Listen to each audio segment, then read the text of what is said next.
After hotter than usual October, could the November be as warm?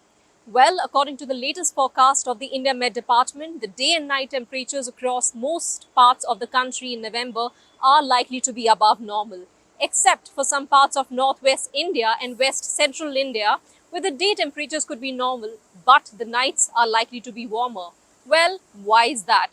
This is because this region is expected to see some good rainfall activity. Now, this is associated with more number of cloudy days, which lead to warmer nights. Now, this latest forecast follows a warmer than usual October.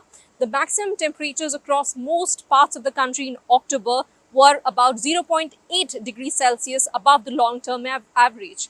Now, this was the third highest maximum temperatures experienced in October since 1901. That means in the entire century.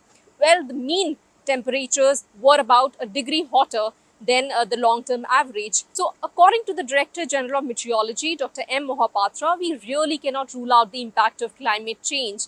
Now, this rise in temperature is usually seen more during the winter months when we feel these impacts. Also, it's an El Nino year, which does have a warming impact over the weather. Now, what is this El Nino? El Nino is a global ocean phenomena. It's basically periodic warming of the equatorial Pacific Ocean, which has a significant impact on the weather worldwide.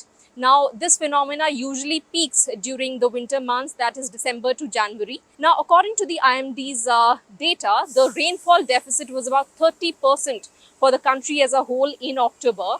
While this is okay because the October is basically the time when farmers are harvesting their kharif crops, especially paddy, but the rainfall deficit in the southern peninsula was about 60%. Now, this happened even when the northeast monsoon had made its onset on October 21st. Now, this period from October to December is a time when the southern peninsula states receive about 40% of their annual rainfall.